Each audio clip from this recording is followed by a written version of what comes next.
I'd like to welcome you all to this webinar.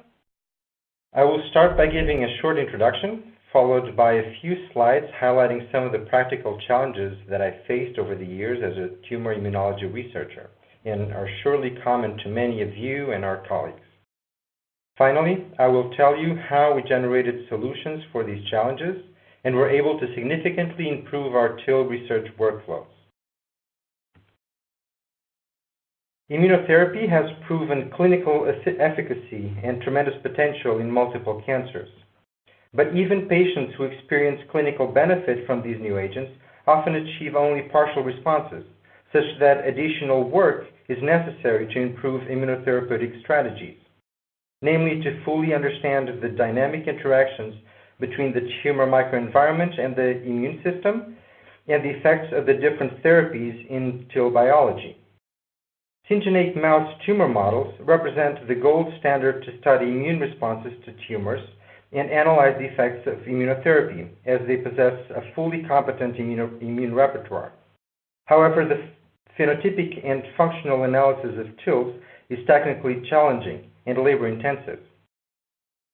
As this figure illustrates, solid tumors are complex tissues containing multiple cell types. The amount and composition of tumor-infiltrating leukocytes is highly variable, which complicates the analysis of individual populations. At this time, we would like to prompt you a question that you're going to be seeing on your screen. Please answer the question.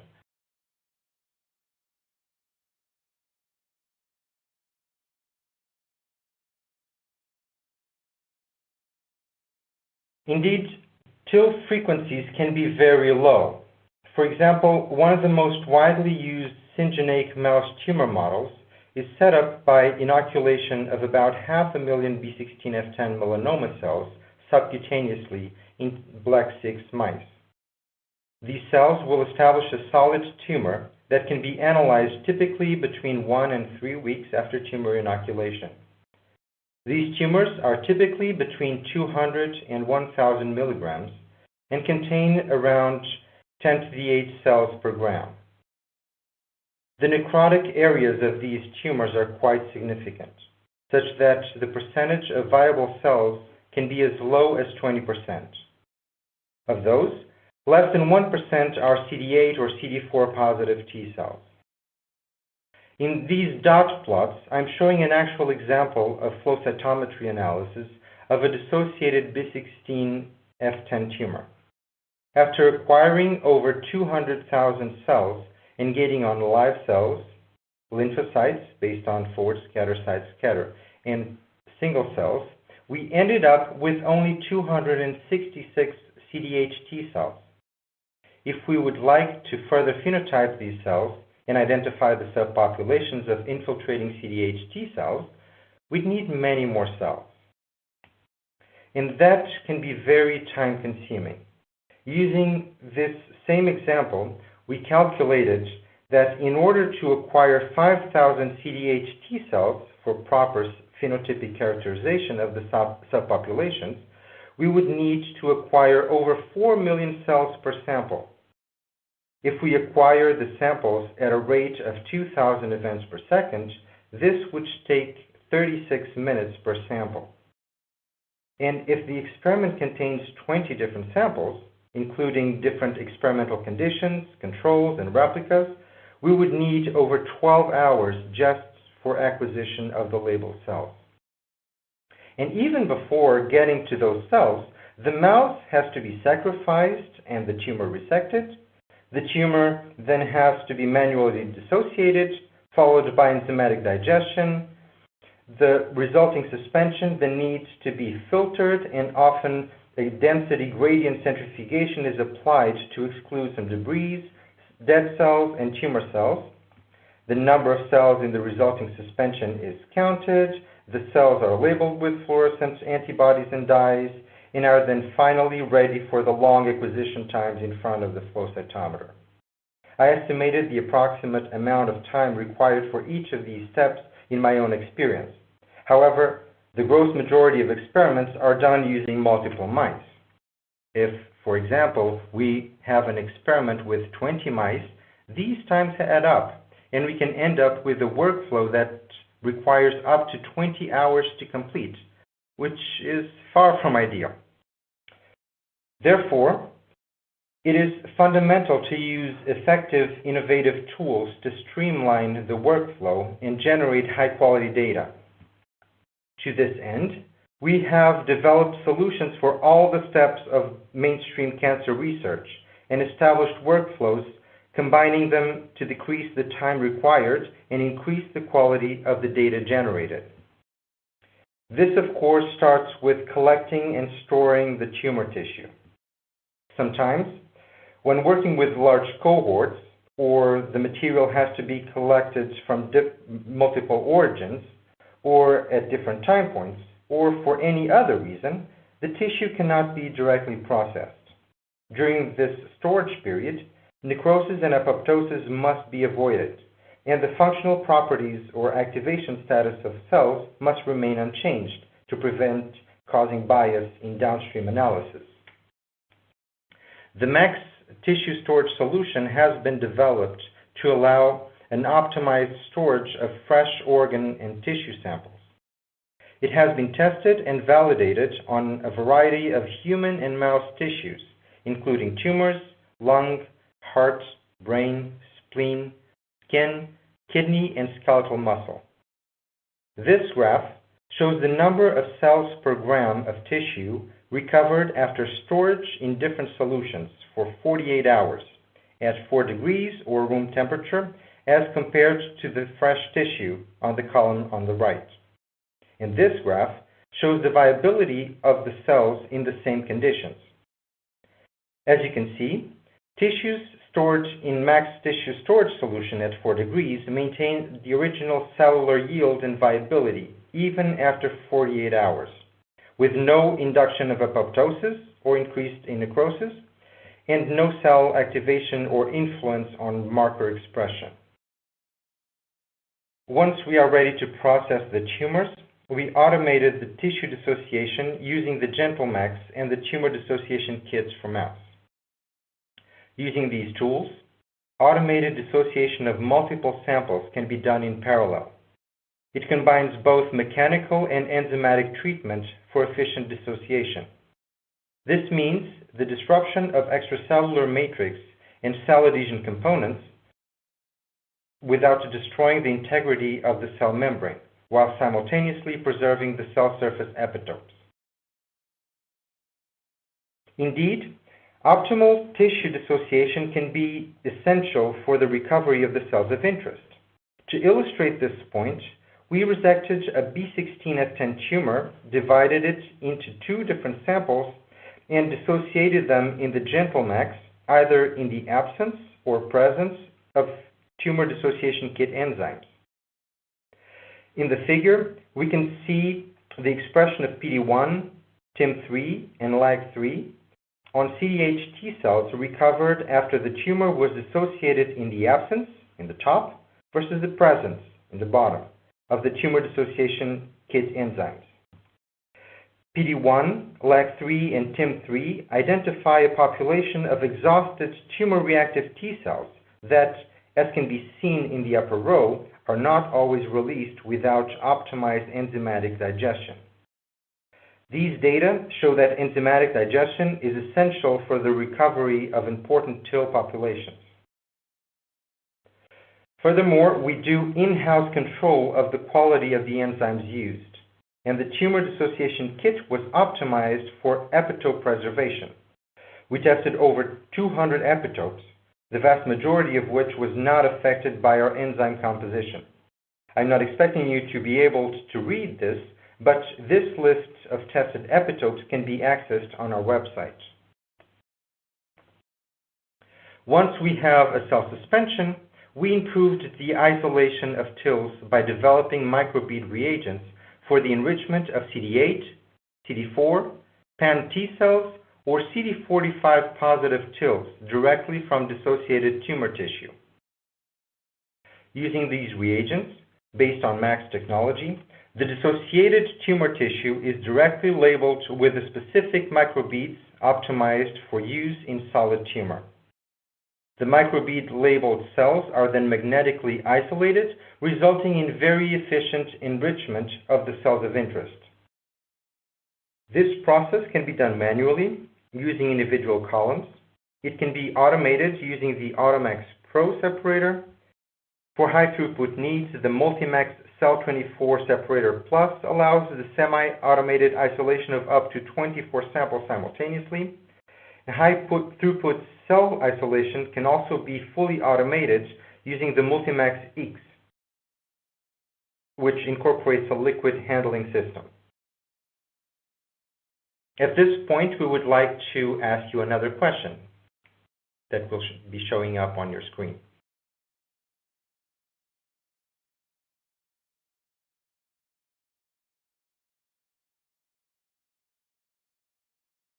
We resected B16 tumors, dissociated them using the GentleMax with the tumor dissociation kit, and compared the frequency of CD4, CD8, or total T cells among live cells, either in the bulk population or after specific isolation. These graphs show the frequency of the indicated cells in the bulk sample on the top row, or after isolation on the bottom. On the left, for example, the frequency of CD4 T cells on B16F10 was 0.18% in the bulk tumor and 92.4% after isolation, showing that magnetic isolation can increase the purity of the cells of interest up to 500-fold. The middle plots show the initial frequency of 0.96% CD8 T cells in bulk B16F10 tumor being increased to over 80% purity. And on the right, pan T cells in B16 ova tumors increased from 6% to over 80% after isolation. We calculated the amount of time required if we wanted to analyze 5,000 cells of interest from the samples showed on the previous slide, with or without magnetic isolation. Without enrichment, to analyze 5,000 CD4 T cells from a 0.18% frequency, you'd need to acquire almost 8 million cells. If you use a flow rate of 2,000 events per second, that would mean over 1 hour of fax time per sample. If you had 20 samples, you could be spending over 22 hours acquiring all samples. Or, more realistically, you would reduce the number of cells acquired per sample and compromise the quality of the data from your long experiment. However, by magnetically enriching the T cells, we can acquire the same number of cells of interest in just about 20 minutes. These 20 minutes already include automated mixing and rinsing between samples on the MaxQuant. We magnetically isolated T cells from multiple mouse tumor models, such as B16, 41, and CT26, and compared the frequency of T cells in the bulk sample versus after TIL isolation. These graphs show the frequency of CD4 on the left, CD8 in the middle, and total T cells on the right, in cell suspensions from the different tumors indicated on the x-axis before isolation in dark, or after magnetic enrichment in light bars. As these graphs show, we consistently achieved over 80% purities among live cells in all the models we tested. We also measured T cell recovery after TIL isolation. These graphs show the number of viable CD4, CD8, or total T cells recovered per 10 million cells from suspensions of the different tumors specified. Typically, T cell isolation resulted in cell yields between 50 and 90%. Besides the time benefits, magnetic isolation greatly improved the quality of flow cytometry analysis of tumor-infiltrating T cells. We isolated B16 ova tumors and phenotyped the CD8 T cells by flow cytometry, either before or after CD8 TIL isolation. These plots show the analysis of bulk tumor samples. After dead cell exclusion, on the top plots, going from the left to the right, we gated on lymphocytes, then single cells, then CD8 positive, and finally on antigen-experienced CD44 positive T cells. On those cells, as you can see on the bottom row, we analyzed the expression of several markers of interest to characterize tumor-infiltrating T cells, such as PD-1, LAG3, TIM3, CD39, CXCR3, and CD103. Due to the low number of CD8 T cells analyzed, even though more than 150,000 events were acquired, it is difficult to draw high-confidence conclusions from these data. However, acquisition of just 50,000 events from CD8 TIL isolated samples resulted in a much more robust phenotyping of the CD8 T cell populations, as you can appreciate from these dot plots. T cell isolation was particularly important to assess the cell-intrinsic functional properties of TILs. Tumor-infiltrating T cells are often dysfunctional, which correlates with tumor growth. The mechanisms leading to T cell dysfunction can be either cell-intrinsic, like energy or exhaustion, or extrinsic, like suppression and starvation. It's often important to be able to distinguish between these two types of mechanisms. A common functional assay used for T cell characterization consists in measuring the capacity of cells to produce cytokines, such as interferon gamma. This is done by restimulating cells in vitro in the presence of a secretion blocker for 4 hours, followed by intracellular staining of interferon gamma and analysis by flow cytometry. However, several immunomodulatory molecules are expressed in the tumor microenvironment, which can affect the readout from the functional assays.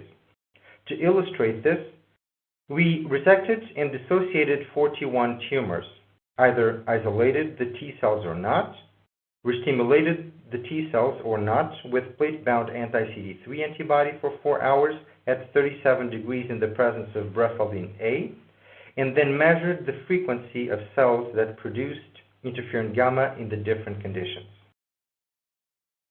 This graph shows the frequency of CD8 T cells that produced interferon gamma when cultured in medium alone on the left or after restimulation on the right, when the cells were cultured in bulk in dark or after T cell isolation in light bars.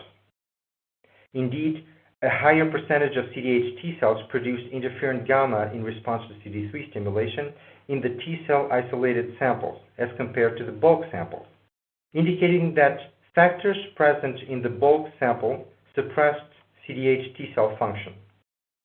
This was confirmed when we reconstituted the original tumor composition by co-culturing the isolated cells with the negative fraction and no longer observed any functional difference when compared to cells that did not undergo the isolation process. Finally, the isolated TILs were labeled with reaffinity antibodies and analyzed on the MaxQuant analyzer, a fully automated flow cytometer. At this point, we would like to ask you another question.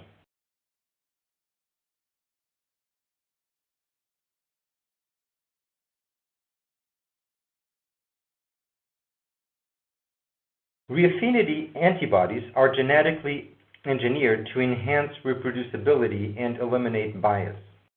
All antibodies have one universal IgG1 isotype, which reduces the complexity of the experimental planning, and a mutated Fc region that eliminates Fc receptor binding mediated background.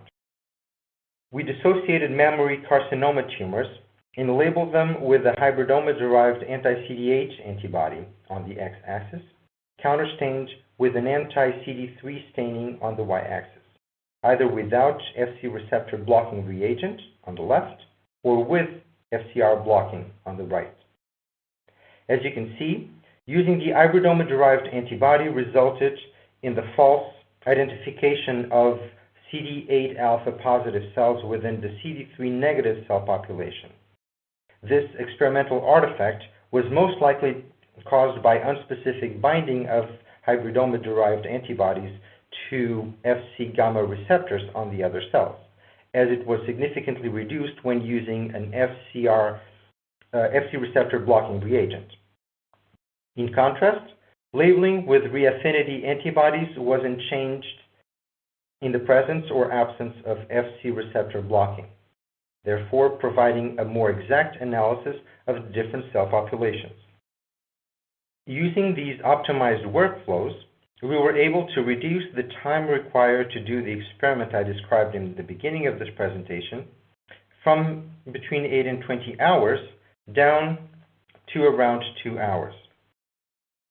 This was done by collecting the tumors on the previous day and storing them in tissue storage solution, performing the automated dissociation of multiple samples in parallel using the GentleMax and tumor dissociation kit, automated cell counting with a max quant, and magnetic isolation of the cells of interest in all samples in parallel using the multi-max separator.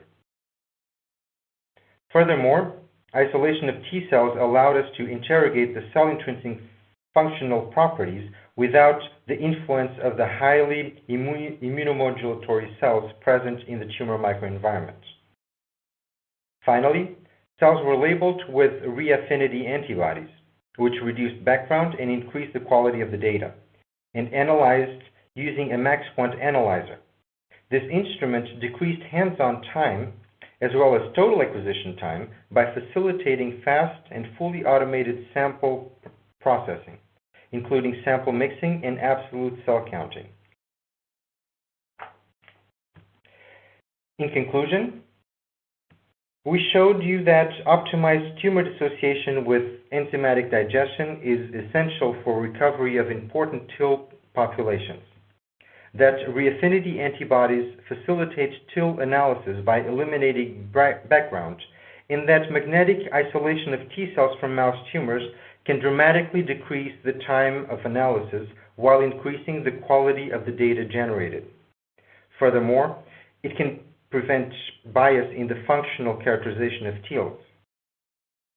We believe that using these solutions will facilitate tumor immunology research and contribute to the development of better cancer immunotherapies.